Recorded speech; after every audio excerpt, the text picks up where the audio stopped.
and lenses? I think a couple things come to mind, and right away what comes to mind is my initial experiences when I was a novice counselor and working with the South Asian community and parents or elderly in our community who would want to know my first and last name, where I'm from, where my village back home is from my parents and my in-laws. Are you married? What's your parents' village? What's your in-law village? And we don't typically disclose those kind of personal details in a clinical relationship. Right. I know we have room to disclose as much of ourselves as we need to for the alliance building work, but that as a early clinician in the field, that felt a bit stretching of the boundaries. And it also concerned me in terms of you'll find mutual relationships outside of that clinical relationship pretty darn fast if you disclose, example, which village my in-laws are from. If it's a small village, well, they're going to find someone in Surrey that they know, and then they'll probably breach their own confidentiality by saying, I work with that counselor, her family is from that village, she works at this location. So we don't have a lot of degrees of separation in the South Asian community. So I think maintaining confidentiality from the client's end can be quite difficult.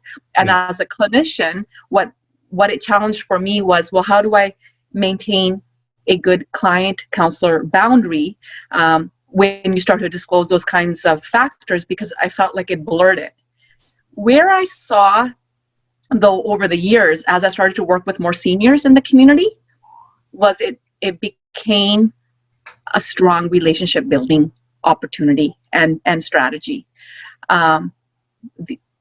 It felt like, especially seniors or newer immigrants, felt more comfortable knowing more of my background and then talking about theirs as a way to connect in a place-based way, because you situate yourself in India in a way by saying, I'm from this village. Right. And so I feel like it helps some clients anchor themselves to you in that alliance by knowing that. It's no different than differentiating if you are from Metro Vancouver and Vancouver Island. There's a lot of nuances about if you're grown up on the island, Vancouver Island, versus growing up on the mainland. Now, if you grew up here in BC, you would understand that there are some nuances there. Yes. So it's the same thing if you're from another country. So I feel that it's a way to situate the relationship from that place-based way, and perhaps smooth those early relationship building pieces that could be uncomfortable if you don't engage in that kind of personal information sharing. The other piece to add to that is, in our community, there's a lot of focus, perhaps correctly or not, I don't know, but on dialect. So depending on where you're from in India, you will speak a different dialect of Punjabi. And so there's hypotheses, there's myths, assumptions, bias towards those different areas of India.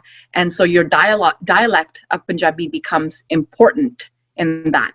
Yes. And if you're engaging in a clinical relationship with for me as a South Asian client, the goal would be is you also speak first language in order to improve that counseling relationship. There's a reason why we hire counselors in first language, whether it's Punjabi or Korean or other languages. Yes. And so in order to engage in that clinical relationship and you're speaking first mother tongue, first language, a lot of evidence comes forward from where you're from anyways. So those things seem to matter a lot in those cultural relationships.